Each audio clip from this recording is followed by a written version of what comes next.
Hey guys, it's CryptTrader again. I'm making this video today on the topic of leverage and to answer one of the most asked questions of what leverage should I use. Before I get into that, I just want to say that the exchange has been working really great for me the last few days during all this crazy Bitcoin volatility. Also, today we are making a new daily volume record on the exchange of close to 15.3 million contracts, or roughly $115 million. Even with 300 traders on here, I've been able to scout with position sizes large enough that I can begin trading full-time on Digitex.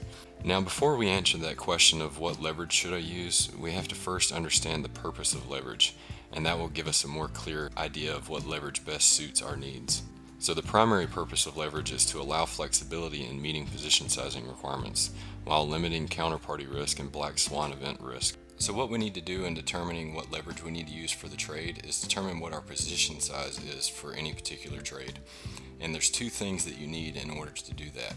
And so the first thing is your risk percent per trade. So typically 1% of your account balance. So what that means is if you lose the trade, you will lose 1% of your account balance. And the next thing is the number of ticks from your entry to your stop loss. So you need to know, if you have a strategy, you need to know what your entry is and where your stop would be.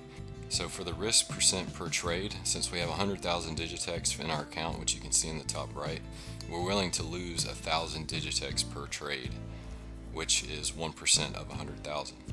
And so now that we know how much we're willing to lose per trade in Digitex, now we need to know the number of ticks from our entry to our stop loss.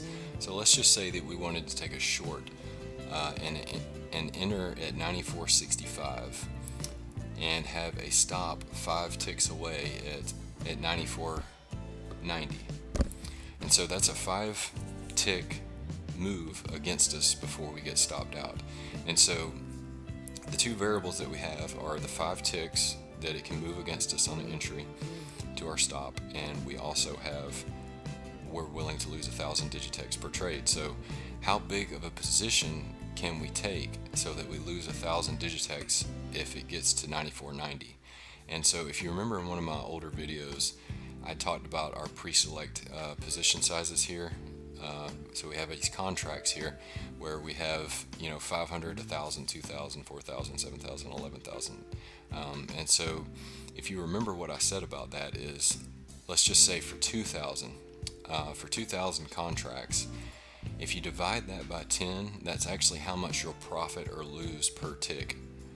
So if it goes in your favor 1 tick, you'll make 200 Digitex. If it goes against you 1 tick, you lose 200 Digitex. And so that makes it easy for the math here, because we know that we know we're willing to risk 1,000 Digitex if it gets to 94.90. So how much per tick would give us 1,000 Digitex loss at 94.90? It would be 200, because it's 5 ticks times 200 is 1,000. So we can use 2,000 contracts for this position. Okay, so now we know the position size, so now we can determine what kind of leverage we want to use. I have it set at 1x leverage right now just to be able to prove a point here. But let's just say I wanted to take a short position at somewhere in here. So at 94.70, if I got into a short position right here, I could put my stop 5 ticks away at 94.95, and that would still be 1,000 Digitex loss. So I can use 2,000 contracts and I can go short right here. And so when I try to do that and I click right here to short into these contracts, it says balance is not enough. Now this is where you have to change the leverage, because we know that I can use 2,000 contracts right here because we've done the math. We know it meets our risk management rules of 1% risk per trade. And so what I need to figure out is how much leverage can I use to use 2,000 contracts?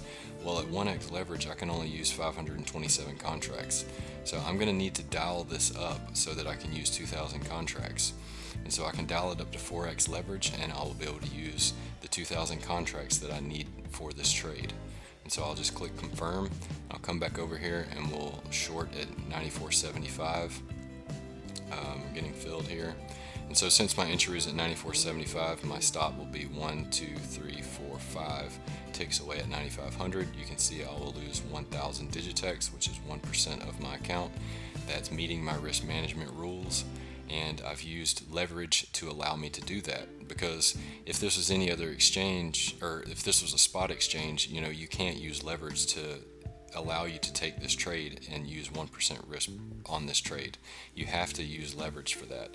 And so that's the whole purpose of this video, is just so I could show you guys that you need to determine your position size based on your risk management rules, and then use that in order to determine how much leverage you should use.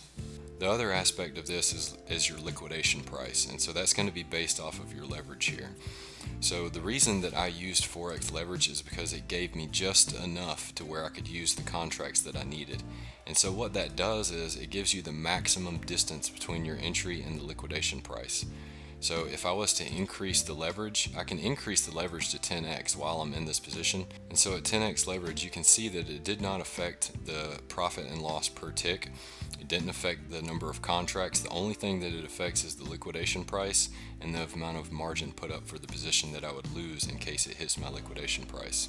And so I know there's a lot of confusion out there on if you change the leverage, should it change how much you profit or loss per tick on a position that you're already in? And the answer is no. You can change the leverage while you're in a position. It does not affect anything to do with your P&L. It only affects your liquidation price and your margin for the position that you'll lose in case of liquidation. And so since I went up in leverage to 10x, you can see that my liquidation price actually got closer to my entry, which might not be good for some people, but at the same time, I don't risk as much margin in case I get liquidated because I'm using higher leverage. So the main question that I would like you to ask, rather than what leverage you should use, is how much do I want to risk per trade of my account balance, and how far does the stop loss need to be from my entry based on my strategy? Those are the two important questions that you need to know to be able to develop what your position size is for that trade. And then using the position size, you can make a determination on what leverage you want to use. So you can either use the bare minimum amount of leverage to give you the opportunity to use that position size, or you can just crank up your leverage so that you can reduce how much margin you would get liquidated in that position and balance it with how close your liquidation price is to your entry.